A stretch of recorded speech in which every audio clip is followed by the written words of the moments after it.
ایک میری محبت ہے اور ایک اللہ ذل جلال کی محبت ہے، اور اس کی محبت ہر شے پر بھاری ہے۔ میں اس کی عبادت کرتی ہوں، یہ میری محبت ہے۔ وہ مجھے عبادت کی توفیق دیتا ہے، یہ اس کی محبت ہے۔ میں کعبے کی تصویر کو تکتی رہتی ہوں، یہ میری محبت ہے۔ وہ میری آنکھوں کا احاطہ کیے ہوئے ہیں، یہ اس کی محبت ہے۔ میں اس کا نام لے کر سو جاتی ہوں، یہ میری محبت ہے۔ وہ اپنے ذکر کے لیے مجھے بیدار کرتا ہے، یہ اس کی محبت ہے۔ میں اس کے دیدار کا سوچ کر مسکرا دیتی ہوں، یہ میری محبت ہے۔ وہ میری اس تڑپ کو اور بڑھاتا ہے، یہ اس کی محبت ہے۔ وہ اپنے آیات سے میرے دل جوئی کرتا ہے، یہ اس کی محبت ہے۔ میں کروڑوں میں کھڑی اس کو پکارتی ہوں، یہ میری محبت ہے۔ کوئی بھی تکلیف ہمیشہ نہیں رہتی، یہ اللہ کا وعدہ ہے ہم سے۔ درد کی شدت سے تڑپتے دل کو بتا دو، دیکھ لینا تمہیں جلد ہی سکون ملنے والا ہے۔ جب تم اللہ کو اپنا یقین بنا لیتے ہو، پھر منزلیں خود تم تک پہنچنے کے لیے رستہ بناتی ہیں۔ آزمائشیں ہمیں اللہ سے دور نہیں کرتی، بلکہ آزمائشیں تو ہمیں اللہ کے بہت قریب کرتی ہیں۔ جتنا تم کر سکتے ہو، جتنا تمہارے اختیار میں ہے، اتنا کرو۔ اللہ سے مانگو، بے حساب مانگو، اور پھر بے فکر ہو جاؤ۔ بس رب کو راضی رکھو، یہ دنیا کبھی کسی سے راضی نہیں ہوتی۔ جسم کو مت سنوارو، بلکہ روح کو سنوارو۔ جسم کو مٹی میں مل جانا ہے اور روح کو خدا کے پاس جانا ہے۔ اللہ کی ذات آپ کی ناممکن دعاؤں سے بہت بڑی ہے۔ اللہ پاک تو آپ کی ناممکن دعاؤں کو ممکن کرنے پر بھی قادر ہے۔ زندگی سے اتنا پیار نہ کرو، یہ کسی سے وفا نہیں کرتی، اور موت کو کبھی مت بھولو، یہ کسی کو دھوکہ نہیں دیتی۔ جب دل گھبرانے لگے اور آنکھوں سے آنسو آنے لگے، صرف ایک کام کرنا، اپنے ہاتھ اللہ تعالیٰ کے سامنے دعا کے لیے اٹھانے چاہیے۔ کچھ نہ کہنا، لیکن اللہ تعالیٰ سب سمجھ جائے گا، آپ کے درد کو، آپ کی تکلیف کو، آپ کی ضروریات کو۔ بے شک اللہ ہر چیز پر قدرت رکھتا ہے۔ جاہل کے سامنے عقل کی بات مت کرو، کیونکہ پہلے وہ بحث کرے گا اور پھر اپنی ہار دیکھ کر دشمن بن جائے گا۔ جب دل اداس ہو اور وجہ بھی سمجھ نہ آ رہی ہو تو سورۃ رحمان پڑھ لیا کرو، دل کو سکون آ جائے گا۔ قرآن تو جگہ جگہ کی تسلی دے رہا ہے کہ نا امید نہ ہو، کمزور نہ پڑو، اور یقین رکھو تمہارا رب تمہارے ساتھ ہے، دیکھنا وہ بہت جلد سب ٹھیک کر دے گا۔ بندہ خفا ہو جائے خیر ہے، دنیا خفا ہو جائے خیر ہے، بس خیال رہے رحمان خفا نہ ہو۔ جب نماز سے عشق ہو جائے تو وضو کا پانی ٹھنڈا نہیں لگتا۔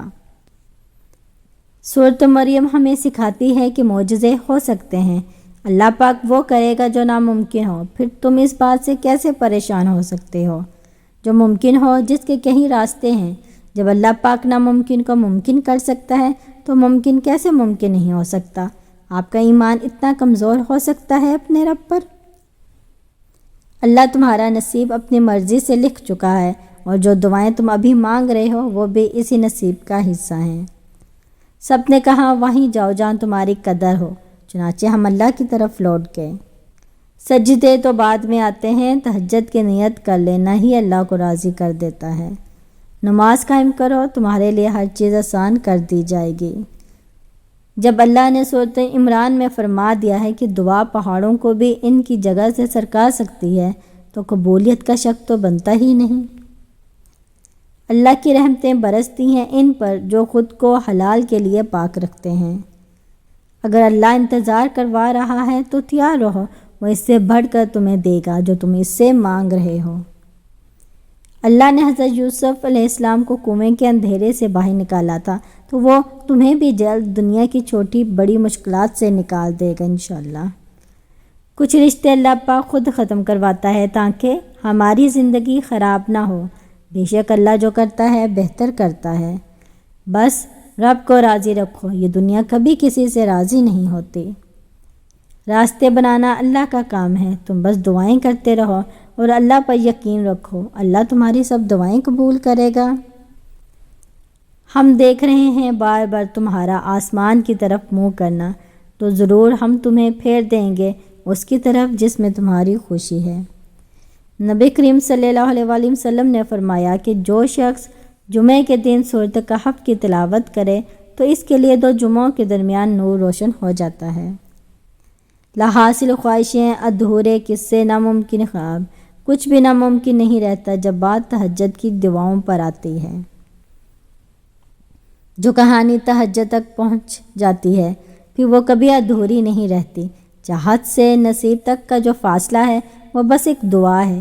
تہجد میں بہنے والا ہر آنسو اللہ سے کن کہنے کی سفارش کرتا ہے۔ تہجد اتنی قیمتی ہے کہ اگر اللہ ہمیں نہ دیتا تو ہم کبھی سمجھ ہی نہیں پاتے کہ اللہ کی محبت کس کو کہتے ہیں۔ جس کہانی کی وجہ سے تم تہجد تک پہنچ جاؤ، اس کہانی کو اللہ پاک کیسے ادھوری چھوڑ سکتا ہے؟ سنو، تمہاری تہجد وسیلہ بن آ سکتی ہے معجزوں کو پانے میں۔ تہجد وہ واحد نماز ہے جس کے لیے اذان کی آواز مسجد سے نہیں دل سے آتی ہے۔ بے فکر ہو جاؤ، اللہ پاک مخلص دلوں کے ساتھ کبھی ناانصافی نہیں کرتا۔ فرمان حضرت علی رضی اللہ عنہ، لوگوں کو اسی طرح معاف کرو جیسے تم خدا سے امید رکھتے ہو کہ وہ تمہیں معاف کرے گا۔ جو میرے مقدر میں نہیں لکھا اس کی کوششیں اور تمنا بھی مجھے مبتلا نہ کرنا، اور جو میری تقدیر میں لکھ دیا ہے اس لیے اسے میرے لیے آسان کر دینا۔ مانگنا ہے تو مقدر مانگ۔ حضرت علی رضی اللہ عنہ سے، خدا سے جب بھی دعا مانگو تو مقدر مانگو، عقل نہیں، کیونکہ میں نے بہت سے عقل والوں کو مقدر والوں کے در پر دیکھا ہے۔ جب خدا کسی بندے کو عزت عطا فرماتا ہے تو اسے اپنی محبت میں مشغول فرما دیتا ہے۔ اللہ تمہیں تہجد تک لے کر آیا ہے، اس کا مطلب سمجھتے ہو؟ اللہ تمہاری چاہ کو تم سے ملوانے کی تیاری کر رہا ہے۔ یہ آزمائشیں تمہارے صبر کا امتحان ہے۔ اس امتحان کا انعام وہ ہے جو تم دعاؤں میں مانگتے ہو۔ جب تم دنیا کی مفلسی سے تنگ آ جاؤ اور رزق کا کوئی راستہ نہ نکلے تو صدقہ دے کر اللہ سے تجارت کر لیا کرو۔